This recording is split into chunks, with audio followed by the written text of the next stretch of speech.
नमस्कार, स्वागत है आपका। आप देख रहे हैं नापाक। मैं हूं आपके साथ विवेक शांडिल्य। जहां पाकिस्तान की हर नापाक साजिश को बेनकाब करते हैं, पाकिस्तान की हर झूठ का भांडा फोड़ करते हैं। तो चलिए शुरुआत करते हैं। आज पाकिस्तान से जुड़ी 3 बड़ी खबरें देखते हैं। प्रधानमंत्री नरेंद्र मोदी चीन यात्रा की तैयारी कर रहे हैं और टेंशन इस्लामाबाद में बढ़ रहा है। पाकिस्तान को ट्रंप से नई यारी भारी पड़ने वाली है, क्योंकि पाकिस्तान का चीन अब तेल निकालने वाला है। वहीं पीएम मोदी को पुतिन ने बड़ा ऑफर दे दिया है, जिससे पाकिस्तान सकपका गया है। दूसरी तरफ कर्ज, कंगाली और महंगाई जैसे कई मोर्चों पर लड़ रहे पाकिस्तान का समय ठीक नहीं चल रहा है। एक तरफ बीएलए ने पाकिस्तान पर ताबड़तोड़ हमले जारी रखे हैं, तो वहीं इमरान खान की पार्टी पीटीआई ने एक बड़े जंग का ऐलान कर दिया है। तारीख भी मुकर्रर कर दी है, यानी पाकिस्तान में तख्ता पलट की सुगबुगाहट तेज हो गई है। तो हो जाइए तैयार, क्योंकि पाकिस्तान की आज एक बार फिर से धज्जियां उड़ने वाली हैं।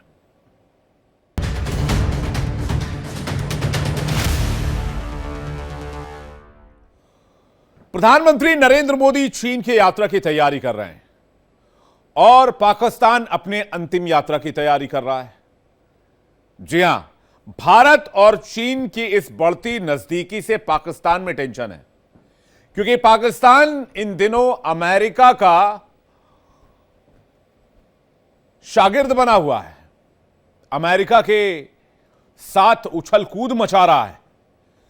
तो चीन और भारत की इस बढ़ती नजदीकी ने पाकिस्तान के कान खड़े कर दिए और इस कूटनीतिक उबाल से पाकिस्तान में बेचैनी बढ़ गई कि कहीं चीन ने पाकिस्तान से दोस्ती तो नहीं तोड़ ली है। क्योंकि चीन का सबसे बड़ा दोस्त कहे जाने वाला पाकिस्तान डर गया है कि कहीं बीजिंग और नई दिल्ली के करीब आने से उसे चाय में से मक्खी की तरह निकाल के ना फेंक दिया जाए। और जो उसकी स्पेशल पार्टनरशिप है, फिर से बोल रहा हूं, पाकिस्तान की जो स्पेशल पार्टनरशिप है चीन के साथ, वो फीकी ना पड़ जाए। इसी बेचैनी में पाकिस्तान ने धार्मिक कूटनीति का नया खेल शुरू किया है। इस्लामिक देशों में भारत के खिलाफ माहौल बनाने की कोशिश कर रहा है। लेकिन सवाल यह है कि क्या यह दांव असर करेगा? जब भारत और चीन के बीच नए रिश्ते की बात हो रही है, पुरानी जमी बर्फ को पिघलाने की बात हो रही है, तो क्या पाकिस्तान अपने खेल में कामयाब हो पाएगा?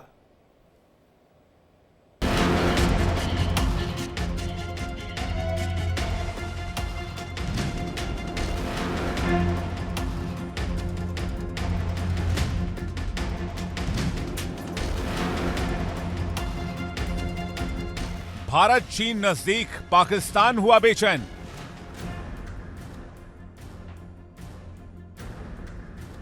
पाकिस्तान की धार्मिक कूटनीति का नया खेल, क्या है असली मकसद? भारत और चीन के रिश्तों में जमी बर्फ अब पिघल रही है। पीएम मोदी इस महीने के आखिर में चीन जाएंगे, जहां वो शंघाई सहयोग संगठन यानी एससीओ में हिस्सा लेंगे।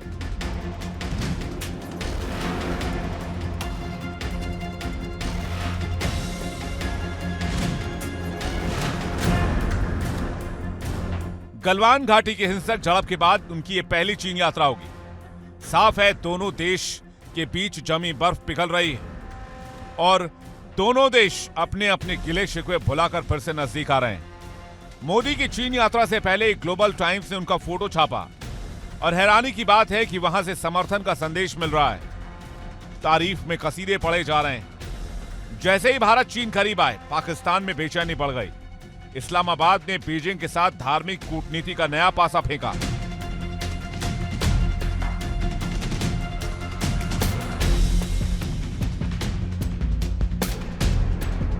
जुलाई के आखिर में पाकिस्तान का एक उच्च स्तरीय धार्मिक प्रतिनिधिमंडल चीन के शिजियान प्रांत पहुंचा था। इसमें धार्मिक नेता और मीडिया प्रतिनिधि शामिल हुए थे। उन्होंने belt and road initiative SCO और विकास परियोजनाओं का जायजा भी लिया। ये डेलीगेशन चीन की विकास परियोजनाओं और बेल्ट एंड रोड इनिशिएटिव की तारीफ करता नजर आया। जहां उइगर मुसलमानों के खिलाफ मानवाधिकार उल्लंघन की खबरें आती हैं, लेकिन पाकिस्तान बिल्कुल चुप था। विशेषज्ञों का कहना है कि यह सिर्फ दिखावा नहीं, बल्कि एक गहरे और खतरनाक गठबंधन का संकेत है। चीन और पाकिस्तान मिलकर दक्षिण एशिया में धर्म को हथियार बनाना चाहते हैं और खासकर भारत में कश्मीर को अंतर्राष्ट्रीय मंच पर बदनाम करना उनका मकसद है। ग्लोबल टाइम्स ने अपने आर्टिकल में भारत और चीन की अर्थव्यवस्था की तारीफ की है, जबकि अभी कुछ दिन पहले अमेरिकी राष्ट्रपति ट्रंप ने भारत की अर्थव्यवस्था को मृत कहकर संबोधित किया था। ग्लोबल टाइम्स ने लिखा कि चीन और भारत मिलकर दुनिया की 1/3 से अधिक जनसंख्या को रिप्रेजेंट करते हैं और दोनों की अर्थव्यवस्थाएं और वैश्विक प्रभाव लगातार बढ़ रहे हैं। भारत और चीन दोनों एशियाई दिग्गज जिनकी अर्थव्यवस्थाएं और प्रभाव लगातार बढ़ रही हैं। चीन का सरकारी अखबार ग्लोबल टाइम्स इस बात को जानता है और इसलिए वो भारत की तारीफ कर रहा है। यानी जहां अमेरिका भारत की अर्थव्यवस्था और आर्थिक रफ्तार पर सवाल उठा रहा है, तो वहीं चीन का सरकारी मीडिया भारत की ताकत और अर्थव्यवस्था और साथ साथ भारतीय कूटनीति की भी खुलकर तारीफ कर रहा है। यानी भारत और चीन के रिश्तों में कूटनीतिक गर्माहट लौटते दिख रही है। जहां हाल के वर्षों में भारत चीन संबंधों में तनाव देखा गया है, वहीं अब दोनों देश बातचीत और विश्वास बहाली की ओर बढ़ते दिख रहे हैं। भारत के प्रधानमंत्री संघाई कोऑपरेशन ऑर्गेनाइजेशन मीटिंग में चाइना जाने की तैयारी में हैं।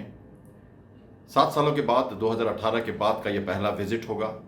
हालांकि इसके पीछे हमारे राजनाथ सिंह जी या हमारे डोवाल जो हमारे नेशनल सिक्योरिटी एडवाइज़र हैं, हमारे फॉरेन मिनिस्टर, ये सब कई बार इस साल जा चुके हैं वहाँ पे। राजनाथ सिंह जी ने पहले एक जो डिक्लेरेशन था जिसमें टेररिज्म पहलगांव का मेंशन नहीं किया, उसे साइन नहीं किया था। प्रोटेस्ट हम दिखाते रहे हैं। गलवान के बाद ये पहली बार जब मिलेंगे प्रधानमंत्री तो कई सारी बातें होंगी। ट्रेड और सिक्योरिटी कोऑपरेशन LAC के ऊपर बातें, ये सब जरूरी है कि होनी है। और चाइना और भारत की जो नीति रही है उसमें लगातार हम एक दूसरे के संघर्ष में रहे हैं। पहलगांव और इंडो पाक जो सिचुएशन बनी, सिंदूर, ये भी एक मामला है जिसे देखना पड़ेगा। देखिए, ब्रिक्स में जब मिले थे प्रधानमंत्री जिनपिंग से तो उसके बाद आके हमने गलवान की क्राइसिस और हमने डिसंगेज कर लिया था अपने को नवंबर 2024 में। और उसके बाद से हमने अभी भी 50,000 से ज़्यादा सैनिक वहाँ पर हैं और उसे फाइनलाइज अभी और करना है। भारत और चीन की नजदीकियों से परेशान पाकिस्तान अब धार्मिक कूटनीति का खेल खेल रहा है। पाकिस्तान का यह धार्मिक दांव दक्षिण एशिया की कूटनीति में नया मोड़ ला सकता है। लेकिन सवाल यह है कि क्या बीजिंग इस्लामाबाद के इस खेल में साथ देगा? दरअसल पाकिस्तान इस नई समीकरण से बौखलाया हुआ है। ऑपरेशन सिंदूर में जब चीन की ओर से पाकिस्तान को सैन्य मदद मिली थी, तब बीजिंग इस्लामाबाद की दोस्ती पूरे उफान पर थी। पाकिस्तानी लड़ाकू विमान और मिसाइल भारत के खिलाफ चीनी टेक्नोलॉजी से लैस थे।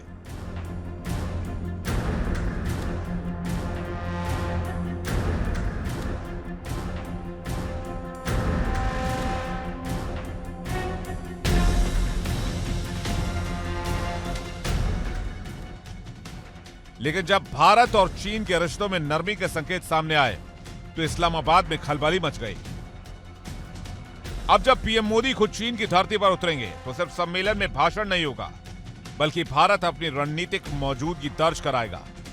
बीजिंग की सरजमी पर भारत की एंट्री पाकिस्तान और उसके इस्लामी कूटनीतिक पाखंड को पूरी दुनिया के सामने बेनकाब कर देगी। Bureau report, India daily.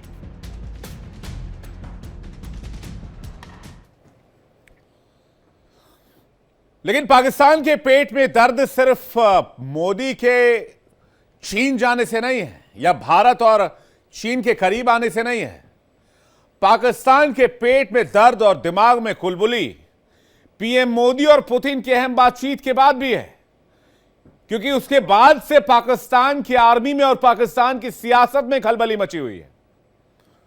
Pakistan की सियासत पहले ही IMF, आंतरिक संकट, BLA, TTP, सिंध बलूचिस्तान, खैबर पख्तूनख्वा जैसे सैकड़ों संकट से जूझ रही है।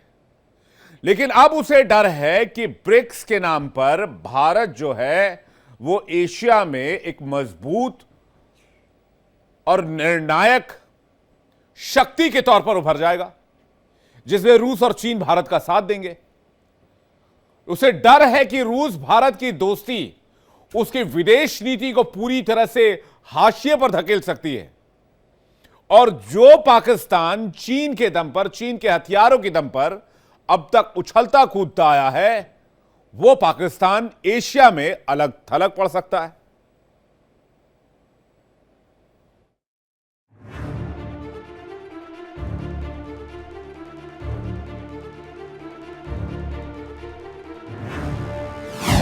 पुतिन मोदी की दोस्ती पाकिस्तान में हड़कंप।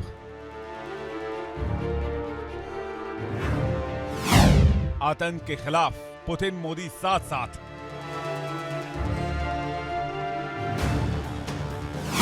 द्विपक्षीय सम्मेलन में भारत आने का दिया न्योता।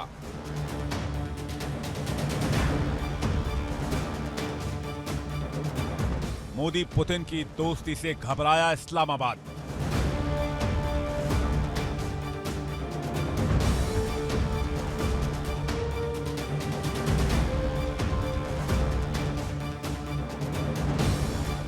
दिल्ली और मॉस्को की गर्मजोशी भरी कूटनीति ने इस बार इस्लामाबाद में नींदें उड़ा दी। रूस के राष्ट्रपति व्लादिमीर पुतिन और प्रधानमंत्री मोदी के बीच हुई अहम बातचीत ने पाकिस्तान के सियासी गलियारों में खलबली मचा दी है। इस बातचीत से इस्लामाबाद में बेचैनी साफ देखी जा रही है।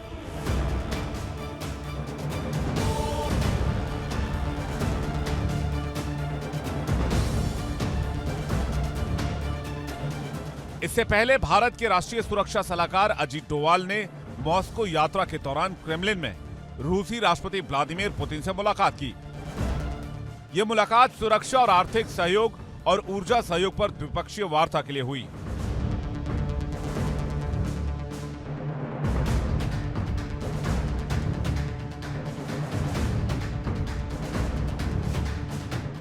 इस बातचीत में रक्षा, ऊर्जा और आतंकवाद से जुड़े मुद्दों पर बड़ी सहमति बनी है।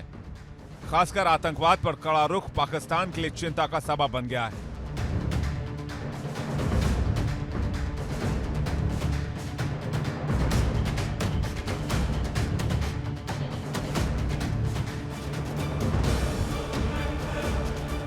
रूस का भारत के साथ खड़ा होना पाकिस्तान को अंतर्राष्ट्रीय मंचों पर और ज्यादा अलग थलग कर सकता है।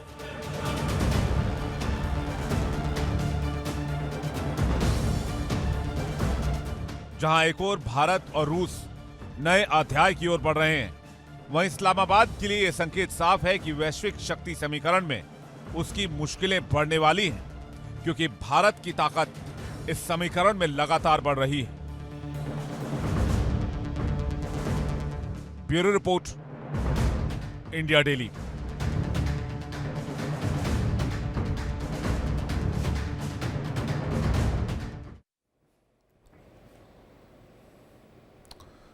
पाकिस्तान में बलूच विद्रोहियों के हमलों और इमरान खान की पार्टी पाकिस्तान में कोहराम मचा रही है। एक तरफ बलूच विद्रोही पाकिस्तान के अंदर, पाकिस्तान के अलग अलग हिस्सों में, खासकर बलूचिस्तान में कोहराम मचाए हुए हैं। पाकिस्तान की आर्मी और पाकिस्तान की सेना को निशाना बनाया जा रहा है और पाकिस्तानी सेना बलूच विद्रोहियों के सामने पस्त है। वहीं दूसरी तरफ जेल में बंद इमरान खान भी चुप नहीं बैठे। वो भी पाकिस्तान की आर्मी और पाकिस्तान के हुक्मरानों को लगातार चेतावनी दे रहे हैं। एक बार फिर से इमरान खान की पार्टी ने पाकिस्तान में हल्ला बोलने का फैसला कर लिया है और इस बार यह फैसला इतना बड़ा है कि कहा जा रहा है इमरान खान की पार्टी के प्रदर्शन से पूरा पाकिस्तान और पाकिस्तान की आर्मी की चूलें हिलने वाली हैं। पाकिस्तान के पूर्व प्रधानमंत्री इमरान खान, जो इस वक्त जेल की सलाखों के पीछे हैं, अब 14 अगस्त को आजादी का असली जश्न मनाने की तैयारी में है। लेकिन उनका यह जश्न होगा विरोध का जश्न। इमरान ने अपने एक्स अकाउंट पर संदेश जारी कर कहा कि हमारा अगला निर्णायक क्षण 14 अगस्त है। जब तक संविधान और कानून का राज बहाल नहीं होता, हम खुद को आजाद नहीं कह सकते। याद दिला दें, इससे पहले 5 अगस्त को पीटीआई ने फ्री इमरान खान मूवमेंट के तहत देशव्यापी प्रदर्शन किया था, जिसमें हजारों पीटीआई नेता और कार्यकर्ता गिरफ्तार किए गए। इमरान खान को अगस्त 2023 में भ्रष्टाचार के मामले में गिरफ्तार किया गया था। तब से वे लगातार एक के बाद एक मुकदमे में जेल में बंद हैं। इमरान का ये बयान ऐसे वक्त आया है जब पाकिस्तान में राजनीतिक तनाव चरम पर है और उनके समर्थक खुलकर सरकार और सेना दोनों पर निशाना साध रहे हैं। पीटीआई का दावा है कि इमरान को राजनीतिक प्रतिशोध के तहत जेल में डाला गया है। पाकिस्तान में हालात दिन ब दिन बिगड़ते जा रहे हैं। एक तरफ बलूचिस्तान में सुरक्षा बलों पर लगातार हमले हो रहे हैं, जिनमें कई पाकिस्तानी सैनिक मारे गए हैं, तो दूसरी तरफ 14 अगस्त यानी पाकिस्तान के स्वतंत्रता दिवस पर पीटीआई का देशव्यापी विरोध प्रदर्शन का ऐलान है। इमरान खान को लेकर पाकिस्तान की आवाम ने क्या कहा, अब आपको सुनाते हैं। बलोच विद्रोहियों ने आईईडी हमले में एक मेजर समेत 3 पाकिस्तानी सैनिकों की हत्या कर दी, जबकि 3 अन्य सैनिक गंभीर रूप से घायल हो गए। इस हमले की जिम्मेदारी बलोच लिबरेशन आर्मी ने ली।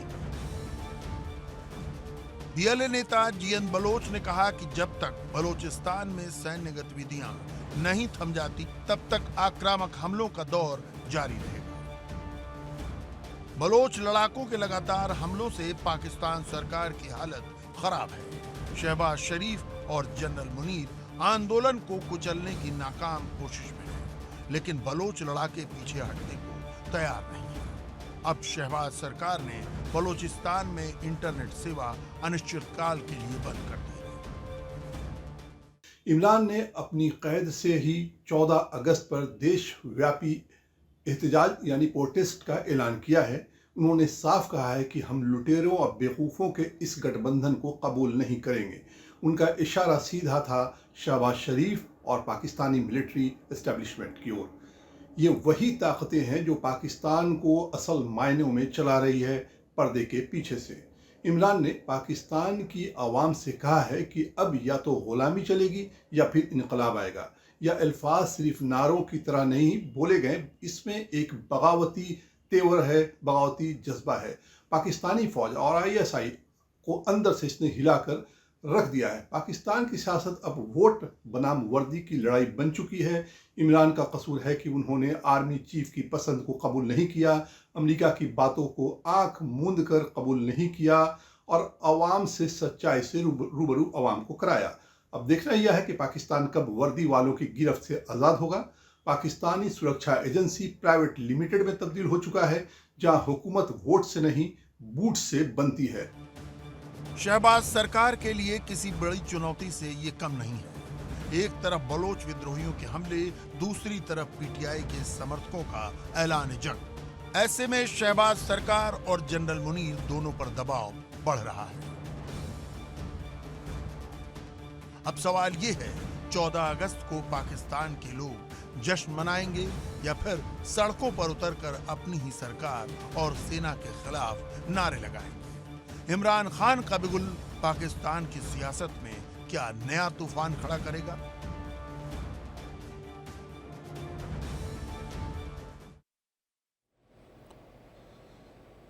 यानी एक तरह से देखिए तो पाकिस्तान की चौतरफा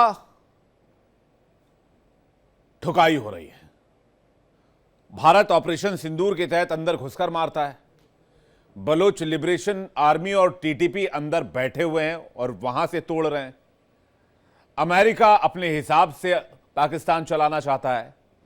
चीन अपने हिसाब से कर्ज दे दे के पाकिस्तान को इतना बड़ा कर्जदार बना चुका है कि वो चीन के इशारे के बगैर इधर उधर घूम भी नहीं सकता। इसलिए अब बहुत शातिराना तरीके से पाकिस्तान कोशिश कर रहा है कि वो अपनी स्ट्रैटेजी को अमेरिका पर शिफ्ट कर दे। लेकिन ये इतना आसान नहीं है। आसान इसलिए नहीं है क्योंकि चाइना ने जो पाकिस्तान को कर्ज दिए, चाइना ने जो पाकिस्तान को हथियार दिए, वो उनका हिसाब लेगा। उस देश का नाम चीन है। वो एक एक रुपए और पाई पाई का हिसाब करना जानता है। इसलिए पाकिस्तान अगर ये सोच रहा है कि वो अमेरिका के साथ शागिर्द होकर बच जाएगा और अमेरिका के लिए, मोसाद के लिए ईरान के रास्ते खोल देगा और एशिया में चाइना खामोशी से सब कुछ देखता रहेगा, ऐसा होने वाला नहीं है। चाइना खून का एक एक कतरा पाकिस्तान से खींच लेगा और खास करके वहां के आर्मी चीफ और वहां के हुक्मरानों को साफ साफ चेतावनी देने में भी चीन पीछे नहीं हटेगा। इसलिए पाकिस्तान के लिए यह बहुत खतरनाक गेम हो चुका है, एक तरह से तलवार पर चलने जैसा, कि पाकिस्तान तलवार की धार पर चल रहा है जिसमें उसके पैर के जख्मी होने का पूरा खतरा बना रहेगा।